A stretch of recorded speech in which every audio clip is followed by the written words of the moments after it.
ABP news आपको लेकर आया उस जगह पर जहां पर रविवार को दोपहर तक तो 2 ट्विन टावर नजर आते थे जो भ्रष्टाचार की इमारत जिनको कहा जाता था, लेकिन आज की तारीख में वो ज़मींदोज़ हो चुके हैं और पीछे सिर्फ मलबा ही मलबा है। लेकिन कहानी यहीं पर खत्म नहीं होती, बल्कि यहाँ से एक और भ्रष्टाचार ये किस तरीके से हुआ था ये बताने की कोशिश कर रहे हैं हम लोग। और जो स्थानीय निवासी हैं यहाँ पर, जो एमरल्ड कोर्ट है, जिस सोसाइटी से सटा हुआ ये ट्विन टावर जो बना था, उसके जो RWA के प्रेसिडेंट हैं उदय भान तेवतिया जी, वो हमारे साथ में हैं। सर, सबसे पहले अगर हम ये जहाँ पर ये मलबा है, अगर आप सर प्लीज़ इधर आकर के जो बता सकें, 2006 में जब आप लोगों ने फ्लैट की बुकिंग करवाने के लिए यहाँ पर पहुँचे थे, यहाँ ये टावर का नक्शा था? एक छोटी सी टावर का नक्शा था यहाँ पर, जहाँ बिल्कुल सामने हमारे केवल 23 फ्लैट बनने थे। उसके साइड में जो है, जहाँ आगे मलबा देख रहे हैं, ये पूरा ग्रीन एरिया था, चिल्ड्रंस पार्क था। मतलब सर सामने जो है छोटा सा एक टावर था जिसमें केवल 23 फ्लैट, 23 फ्लैट्स बनने थे। उसके साइड में जो मलबा दिख रहा है पूरा, उसमें पूरा ग्रीन एरिया था। ये ग्रीन एरिया था 2006 के अप्रूव नक्शे के अंदर। उसके बाद में 2009 में, तो सर जब यहाँ पर एक सवाल और उठता है कि जब आप लोगों ने बुकिंग करवाया तो यही सोच करके कि ये जो टावर्स हैं इनके सामने ग्रीन एरिया है, यही सोच करके बुकिंग? हाँ, बिल्कुल, कि इतना बड़ा ग्रीन एरिया है, इतना ओपन एरिया है। 82% इस सोसाइटी का 82% ग्रीन एरिया होना था, ओपन एरिया हमें देना था। लेकिन जब हम यहाँ 2010 में आए तो देखा तो यहाँ पर बड़ी खुदाई चल रही है, और पता लगा कि 2009 में इन्होंने एक कोई नक्शा पास करा लिया है, जिस 2000 नक्शे के बारे में किसी को पता नहीं था। जब हम 2010 में 11 में हम लोग आज आए तो 2009 के नक्शे का आपने जिक्र किया। 2009 के नक्शे में जहां पर ट्विन टावर अभी तो ध्वस्त हो चुके हैं, लेकिन वहां पर क्या था 2009 के नक्शे में? 2009 के नक्शे में इन्होंने 24 स्टोरी बना दिया था। जो 2 टावर जो बना रहे थे, इसको 24 स्टोरी अप्रूव करा लिया था, लेकिन किसी को पता नहीं था। हम किसी को भी पता नहीं था कि 2 स्टोरी बननी है, लेकिन उस टाइम खुदाई हो रही थी। हमने जब पूछा, कहने लगे सेपरेट प्लॉट है, सेपरेट प्रोजेक्ट है, इसलिए आपकी सोसाइटी से कोई लेना देना नहीं है। लेकिन वो सब गलत था। क्यों कि जब हमने इन्वेस्टिगेशन किया, पुलिस को रिपोर्ट दी, नोडा अथॉरिटी से इन्वेस्टिगेशन किया, तो बताया गया कि सेपरेट प्लॉट नहीं है, एक ही प्लॉट है, एक ही प्रोजेक्ट है। तो तब हमने जो है कोशिश की इसको रुकवाने की, लेकिन नोडा अथॉरिटी ने हमारी कुछ नहीं सुनी। और क्योंकि बिल्डर और नोडा अथॉरिटी की साठगांठ पूरी 100% थी। अगर छोटी मोटी होती तो हम जो है उसको रुकवा सकते थे। लेकिन सर उसके बाद में, जैसा अभी आपने जानकारी दी है, एक नक्शा भी दिखाया, 2012 के नक्शे की बात कही है। 2012 में क्या कुछ बदल गया? क्योंकि 3 नक्शे का आप जिक्र कर रहे हैं, 2006, 9, जहां पर 24 फ्लैट हो गए। 2012 में क्या हो गया? हाँ, 2009 में 24 फ्लैट नहीं है, 24 स्टोरी हो गए, लेकिन 2012 में 40 स्टोरी हो गए। वही जो 2009 के थे उसको और ऊपर ले गए और 40 स्टोरी हो गया। हमें ये जब हम एक्चुअली सुप्रीम कोर्ट ने भी ये पूछा कि ये कैसे कि 2009 के नक्शे में 24 स्टोरी की आपने फाउंडेशन डाली होगी, तो ये 40 स्टोरी कैसे बन गई? तो उन्होंने बताया कि हमने पहले से ही 40 स्टोरी लेकर चले थे, क्योंकि हमें मालूम था कि इसमें FAR और मिलेगा, इसलिए हमने उसका बेसमेंट जो है उतना ही मजबूत रखा।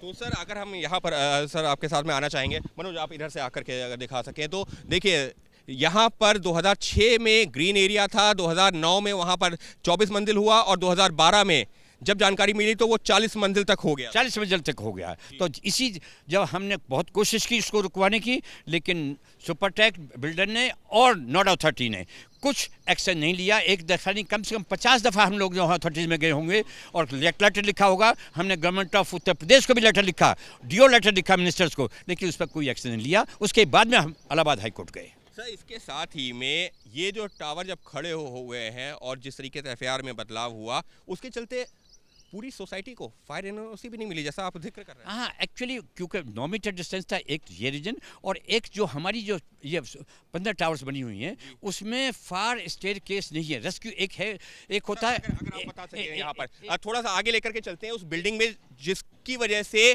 पूरी सोसाइटी, एमरल्ड कोर्ट की, मतलब पूरी सोसाइटी को, या पूरी 15 टावर्स में कोई फायर एनओसी नहीं है, क्यों पूरे कम्प्लेक्स में नहीं है, क्योंकि हर टावर के अंदर 2 स्टेयरकेस होने चाहिए, एक एंट्री के लिए, एक ऊपर से आने के लिए, इन केस ऑफ फायर दूसरे को इस्तेमाल किया जाए और एंट्री वाले को इस्तेमाल ना किया जाए। जैसे अगर हम यहाँ पर इस वक्त हम जो है सामने खड़े हुए हैं एस्टर 1 टावर के सामने, यहाँ पर जो है ऊपर से आने का रास्ता है या ऊपर जाने का रास्ता? ऊपर जाने का रास्ता है सभी फ्लोर्स में। लिफ्ट के अलावा एक स्टेयरकेस भी होते हैं।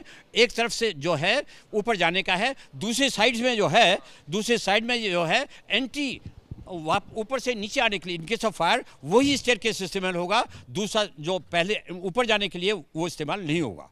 मतलब ऊपर से जो है ऊपर जाने का तो रास्ता है, लेकिन अगर जो है फायर की सिचुएशन होती है तो ऊपर से उतरने का रास्ता नहीं ऊपर से उतरने का रास्ता नहीं है। तो इसीलिए ये फायर एनओसी 12,000 में कैंसिल हुई जब हमने कंप्लेंट किया था। 2012 में कैंसिल हुई। हाँ, उसके बाद में आज तक रेस्टोर नहीं हुई क्योंकि इसमें स्टेयरकेस की व्यवस्था नहीं हुई है। सर ये तो बहुत बड़ा खुलासा है।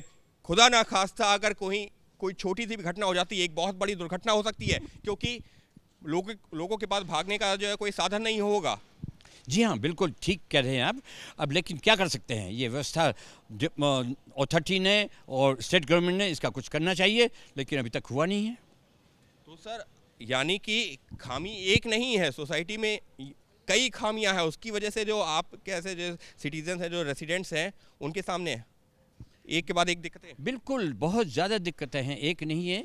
जो ये डिमोलिशन हुआ है उसमें एक खामियां नहीं है, उसमें कई खामियां थी, इसीलिए ये डिमोलिशन हुआ है। लेकिन सर उसके अलावा अगर हम बात करें तो आप जो जिस चीज़ का जिक्र कर रहे हैं कि एक तो जो है यहाँ पर फायर एनओसी नहीं, दूसरा ग्रीन बेल्ट पर अवैध निर्माण हो गया, और भी दिक्कतें हैं इस सोसाइटी में। जी हाँ, हमने ये फायर एनओसी का पॉइंट जो है लीगल नहीं लिया था, क्यों हाई कोर्ट में सुप्रीम कोर्ट में, इसलिए ये इशू नहीं उठा है। लेकिन एक्चुअल इसमें यह है, हमने तो उन दो टावर्स का ही मेन इशू था, उस पर ही जजमेंट आया है।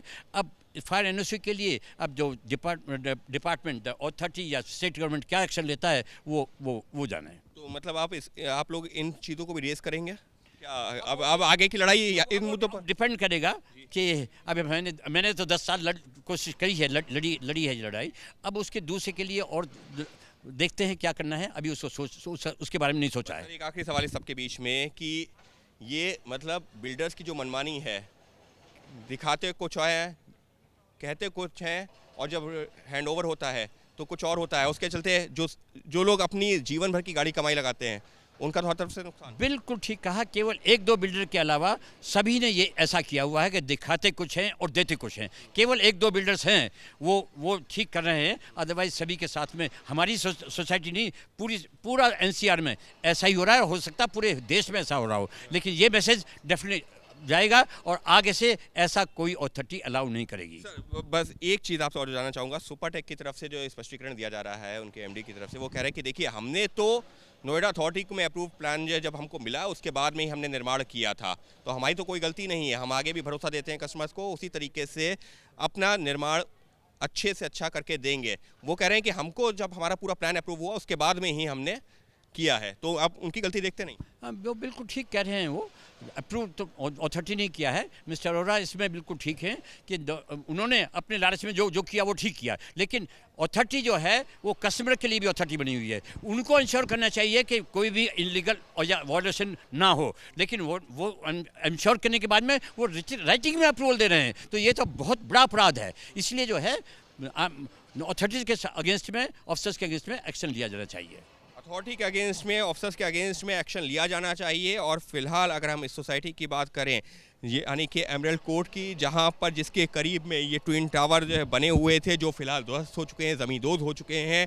और ये इसकी जो ज़मींदोज़ होने की सबसे बड़ी वजह क्या है? वजह ये है कि जो सबसे पहला प्लान था 2006 का, वहाँ पर जहाँ पर इस वक्त हमको जो है क्रेन और बुलडोज़र चलते हुए नज़र आ रहे हैं, वहाँ पर सिर्फ 24 जो है फ्लोर, वहाँ पर जो है कुछ गिने चुने फ्लोर्स बनने थे, लेकिन उसके बाद में फ्लोर प्लान चेंज होता गया, एफएआर बढ़ता गया, और उसका नतीजा ये हुआ कि 2012 आते आते यहाँ पर 40 मंजिला इमारत की जो बात, ट्विन टावर की बात होने लगी, और इतना ही नहीं 950 फ्लैट्स का अप्रूवल हो गया। तो फिलहाल इस तरीके से यहाँ पर ग्रीन एरिया की जगह पर खड़े हो गए भ्रष्टाचार के ट्विन टावर्स, और इसके साथ ही में जो पूरी सोसाइटी है, पूरी सोसाइटी को फायर एनओसी भी नहीं मिली है, उसकी वजह भी ये ट्विन टावर्स भी हैं। और जिस तरीके से डिस्टेंस होना चाहिए एक टावर के और दूसरे टावर के बीच में, वो यहाँ पर नहीं है। और अब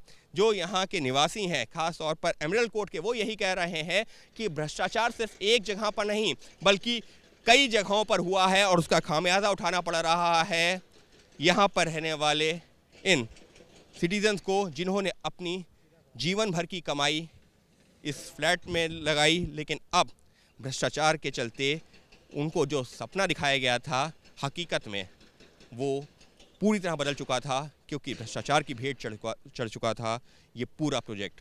हालांकि रहे अभी यहाँ पर रहे हैं, लेकिन उनका यही कहना है कि ये लड़ाई यहाँ पर सिर्फ ट्विन टावर के ध्वस्त होने तक ही नहीं, मुमकिन है आगे भी जारी रहे। सहयोगी कैमरा पर्सन मनोज कुमार के साथ अंकित गुप्ता, ABP न्यूज़, नोएडा।